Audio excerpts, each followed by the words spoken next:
Antes de empezar a codificar, vamos a mostrar con una especie de esquemas, con mapas, cómo se organizan los códigos, cómo se hacen las distintas operaciones. Vamos a introducir el uso de módulos. El módulo es una sección en el Visual Basic donde escribimos código, pero no está asociada a ninguna user form.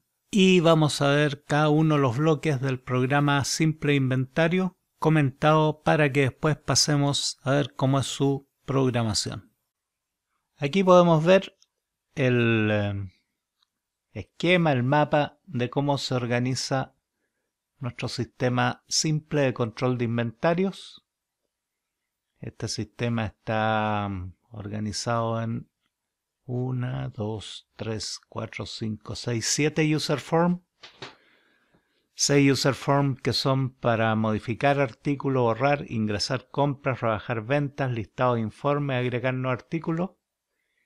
Y una user form que es la del menú, que es la pantalla inicial cuando uno carga el programa y lleva a cada una de las pantallas según la operación que deseemos hacer en el inventario.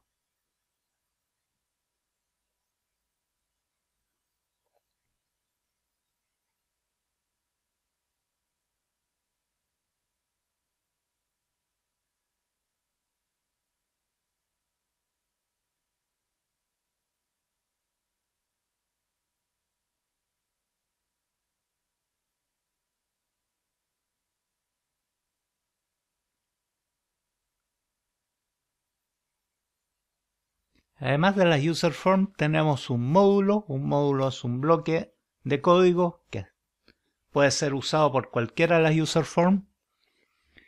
Y este módulo tiene 4 secciones. La primera es donde se definen las variables globales.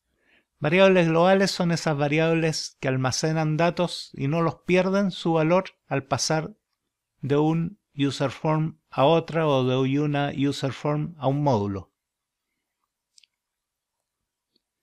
Luego hay un bloque, por ejemplo, cuando se pasa desde listados de informe a leer archivos, las variables que son globales no pierden su valor.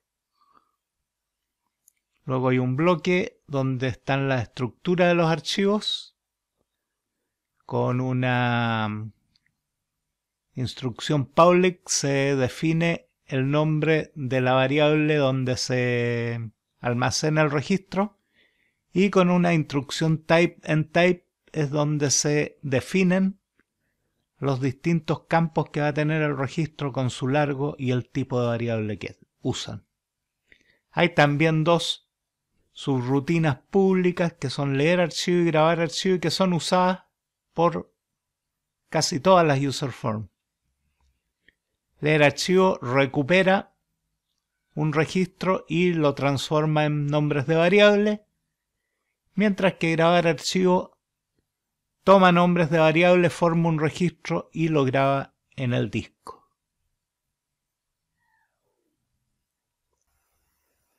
Por ejemplo, tomemos el caso de la subrutina modificar artículo.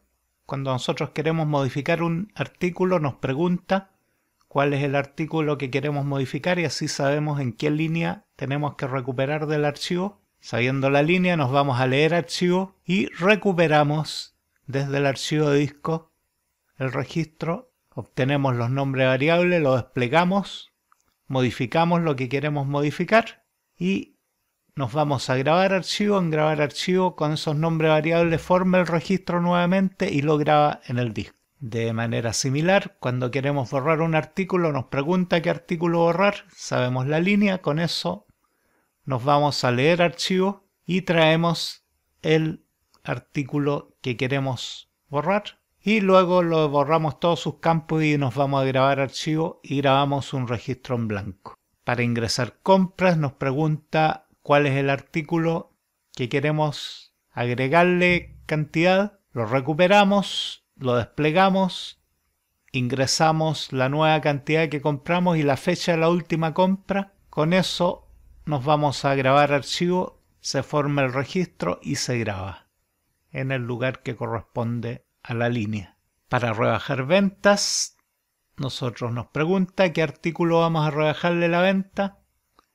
Una vez que tenemos el artículo, lo recuperamos, lo leemos, lo despliega en pantalla, entramos la cantidad que se vendió, se la rebajamos en el campo de stock y con esos campos actualizados formamos de nuevo el registro en grabar archivo y lo grabamos en el disco. Listados de informes, lo que hace es ir uno por uno recuperando cada uno de los registros del disco con leer archivo y un ciclo for, va recuperando y los va guardando ya sea en la pantalla o en la hoja Excel, los va volcando hacia la hoja Excel, con lo que nos crea un informe.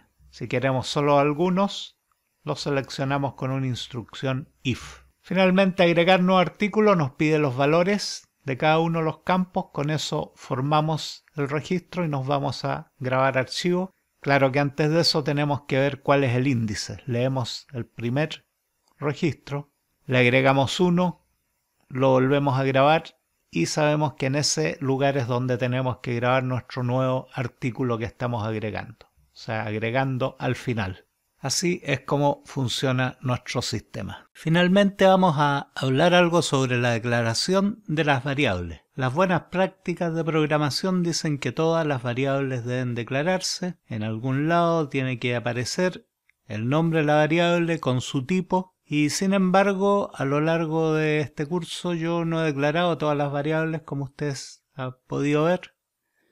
En este caso solamente estamos declarando las variables que son públicas o globales, las variables que pasan de un módulo a otro, de una subrutina a otra.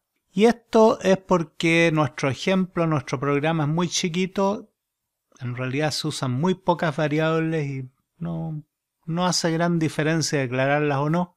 Pero si el programa se empieza a complicar, es bueno que todas las variables se declaren. Cuando son variables que funcionan solamente dentro de la subrutina, se declaran al principio de la subrutina con una instrucción dim. Y si son variables que van a valer para varias subrutinas, normalmente se declaran en un módulo, como en este caso, módulo globales, donde estoy declarando las variables nombre, unidad, stock, etc. Eso sería entonces y seguiremos en nuestra próxima clase viendo cómo funcionan en detalle los distintos user forms de este programa sencillo de inventario. Muchas gracias.